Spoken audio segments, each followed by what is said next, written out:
Hello and welcome to the KE Report. Shad and Corey here, getting an update from an old friend of the show. Chris Temple runs the National Investor, and we're going to have a link to the National Investor down below. I recommend everybody check it out. Chris not only provides information, but does it in an entertaining way. And we were actually just catching up at the Energy Transition Conference in Washington, D.C. last week. Had a number of good conversations, talked to a lot of interesting companies. And Chris, the vibe from that conference, even though it was rather small and boutique, was really impressive on the critical mineral side, this energy transition theme, as far as the government presence that was there. There was the Department of Energy folks there, Department of Defense. Many of the companies I talked with, the copper and nickel and lithium and uranium companies, had meetings in DC with different arms of political bodies. What was your general takeaway from the conference and the general investing theme that we were hearing in DC last week? Well, Shad, it was definitely useful from that standpoint. We not only had U.S. policy officials, but we had a contingent from Quebec, we had a contingent from Ontario, and a lot of global discussion, which is very much needed.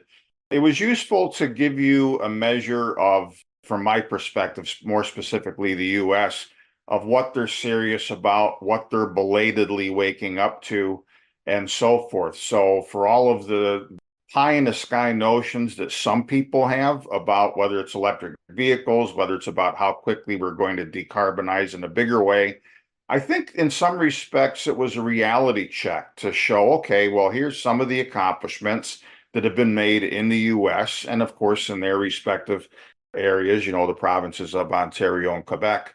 But at the same time, it's like the old saying, so close, but yet so far.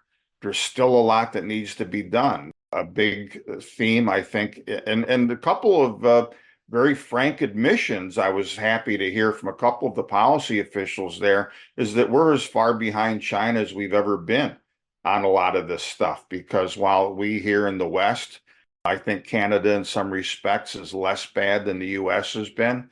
But while we here in the West and North America generally are wringing our hands and looking at multiple layers of permitting and multiple layers of studies and taking 12, 18, 20 years to permit something and think that that's going to get us to pay dirt to have a more independent energy economy of the future. China just looks at the things on the ground as we should have done in the first place and says, all right, here's what we need. Here's where we're going to get it. Let's do it. And so that came through loud and clear. Because of that, the government had announced, as we were there last week, Shad, that now mining activities as a first matter will be subject to some of the loan availabilities that other things down the food chain are. So they're belatedly understanding that maybe we've been hamstringing extractive activities themselves too much. One of the positive things I saw was that the US government is all over some of the emerging technologies and some technologies that have been around for a while, but whose time has finally come, that are going to be able to take old mine tailings, old coal ash, and things like that, and be able to reprocess some of this material, do it in a way that liberates metals. I was especially intrigued by the discussion the first day on coal ash, about how it's been found that in a lot of coal ash, there's a sufficient amount of rare earth elements to be recovered. You can get the acid out of it as well, use the coal ash afterward as an additive in cement and roads and things like that. So a lot of good stuff going on, a lot of opportunities for investors, and I think opportunities for society and for the world, but still a growing sense and a slightly growing admission that we're still behind and we're not taking this nearly as seriously as countries like China. Now, Chris, I guess just to follow up on this is the first time that I've seen this sector or mining in general be looked so positively on. Now, it's not all mining, but from the Western governments, they're allocating funds, or at least they have funds allocated that they haven't spread out yet to companies to try to advance this generative, I guess, process to bring some more mines online. But in terms of the investment themes, how do you filter through to which companies might get money, to which sectors might be better off, simply because, man, oh man, we've seen a lot of companies switch focus and talk about getting government money. We haven't seen a ton of that trickle through. There hasn't been. If you look at the grand totals, and I'm writing about this in the coming few days ahead of the next one of these conferences in New York City, Tim Alch's conference, the SME Group, Critical Trends in Mining Finance. A lot of overlap between that and the DC one, so we'll get a double dose. But you're right. If you look at the sum total of what has been dispensed and or promised so far, whether it's through the IRA, the Inflation Reduction Act, whether it's through the Defense Department, whether it's through the Department of Energy, it is dwarfed by what has happened again. And I've got to use the same example in China. Yes, it's good news when you see a little bit more permitting going on, when you see relatively less opposition federally. But we still, unfortunately, Corey, have a system and a mindset that is just not realistic for the world in which we're in right now. Look at the news in recent months, and I'll focus on this because it's a good example specifically on electric vehicles. We have had one car maker after another come out and curtail their plans. Ford had horrendous losses from their EV program. Tesla has warned that they're going to see a slower uptake in sales until they can get more materials and therefore more affordable models come out.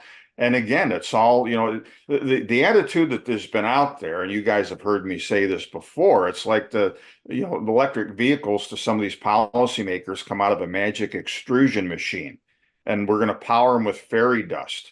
Another analogy is that the policymakers have got this picture of a great big beautiful chocolate cake and have no idea and don't really care where the flour and egg and cocoa and milk and everything is going to come from. That's the world that we've been in. So yes, there's been some good stories of projects that have been funded. I question some of them. I don't want to mention any names or step on anybody's toes, but some things have gotten funding because of a one-off story that I think are uneconomic, number one, and number two are still going to be fought by environmentalists for years. So, I choose to look long-term at, yes, it's important for what the government is funding, but what is GM funding? What is Mitsubishi funding? What is Stellantis funding? What is SQM funding? Look at the big car makers, the big battery makers in the EV space, because they've got sense enough to know where there's going to be a little less opposition going forward. But bottom line, Corey, is that besides promising this federal money and trying to jumpstart things and trying to catch up with China on so many of these materials and on their EV industry, we've got to totally overhaul our mining process, the regulations that are duplicative in too many cases, that take too many years to bring something to market. The energy transition is going to pass us by unless we do this. Yeah, Chris, you raise a number of great points. And another theme that was coming out of the conference that I heard quite a bit from the stage and even in individual meetings was, look how much focus there's been on AI over the last year and on chip makers like NVIDIA.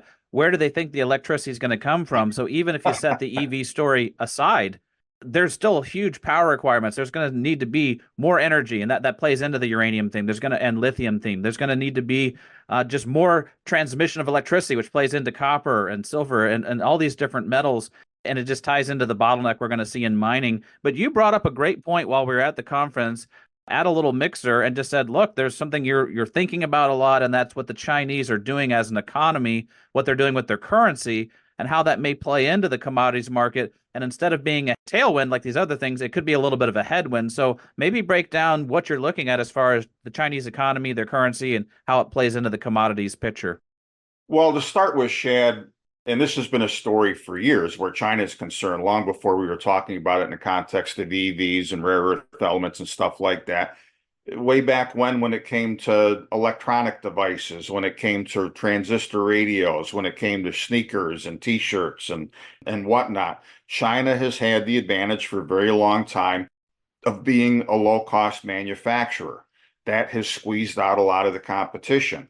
Now they are a low-cost manufacturer of electric vehicles. They now have the biggest sales in the world. They surpassed Tesla a year or so ago. That gap is likely to continue growing.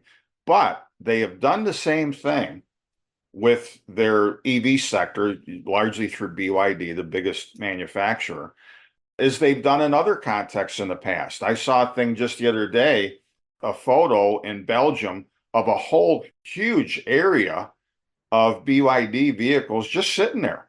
There's a glut of them now. China's already manufactured a truckload of these things. Now, how do you sell them? And we're still, if you're Europe or if you're, say, Volkswagen setting up shop in Europe or Canada or the US, or if you're Honda or if you're Tesla, or whoever you are, how do you compete with not only a low-cost producer, but a low-cost producer that's now got a surplus of these things out there looking for a home? What should have been done back at the beginning of this whole discussion, policy-wise, is let's figure out how to dramatically bring down the cost of all the different components of this. All right. And instead, we were slow to permit, for example, lithium projects. So what was the result of that? We had a huge price spike in lithium to an unrealistic level, generated a lot of frenzy, generated a lot of temporary profits for stockholders and a lot of these companies. Hopefully people were smart enough to take some of them. Then what did we have? In the last 12, 15 months, we had a price crash in lithium because things were overdone.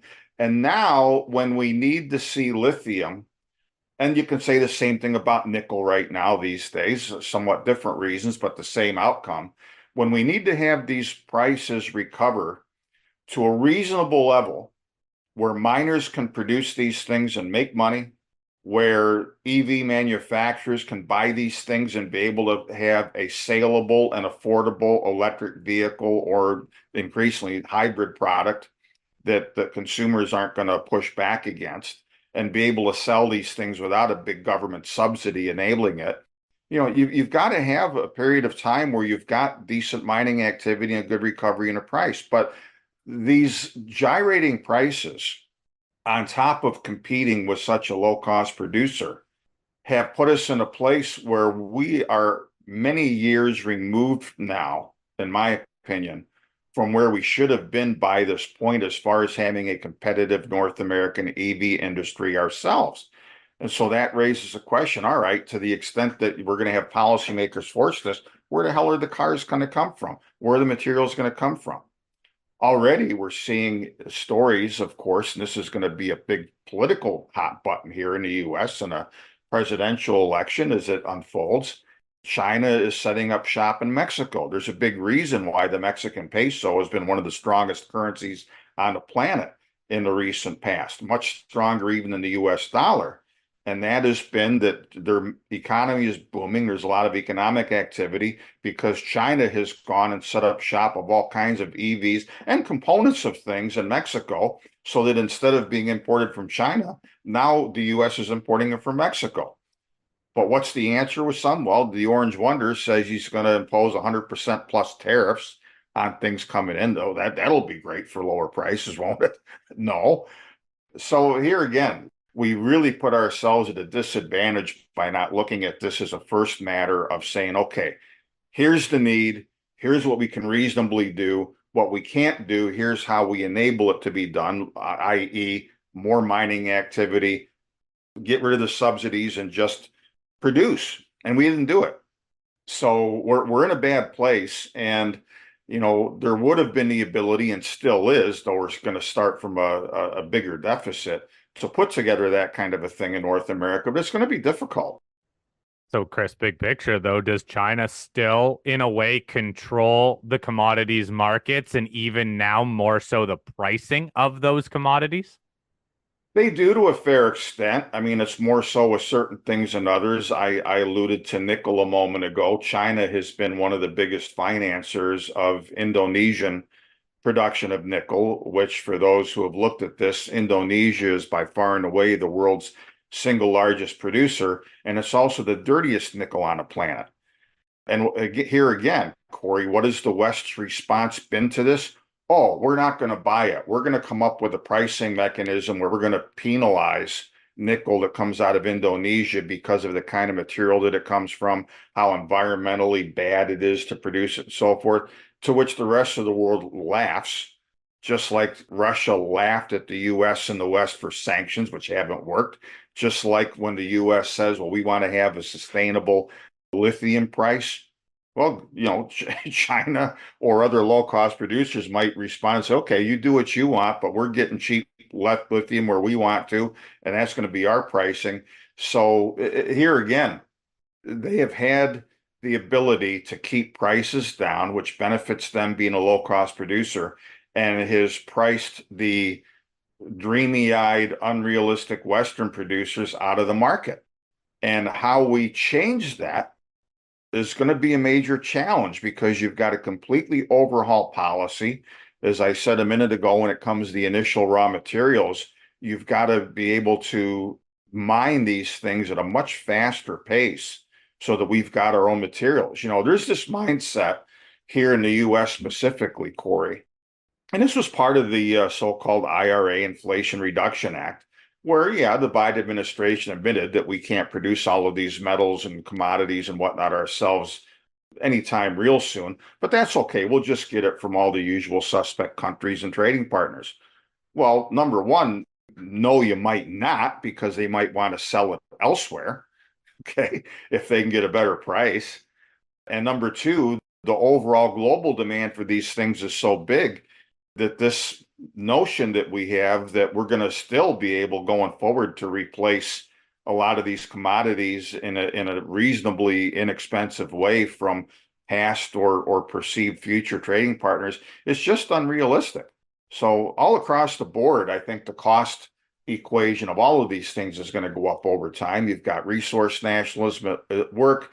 You've got a lot of emerging nations that are tired of having, whether it's the US or the UK or China even, go into their countries and take commodities and leave them with crumbs. That's over with.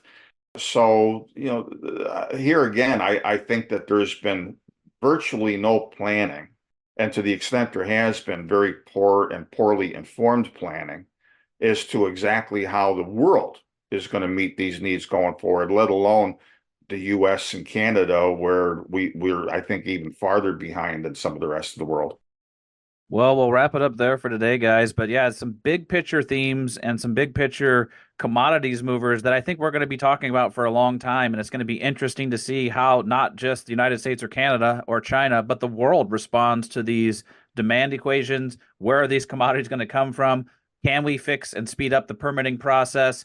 Where will the funds come from to develop these projects? And the realization from manufacturers and governments that mining is not a quick business, and it's going to take time for these projects to come online. So we could have some bottlenecks down the road to still deal with.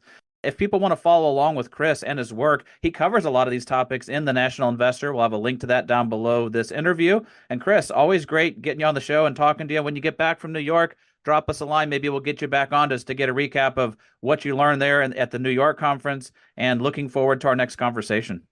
Absolutely. Thanks, guys. I'm sure there'll be a lot more fodder to come.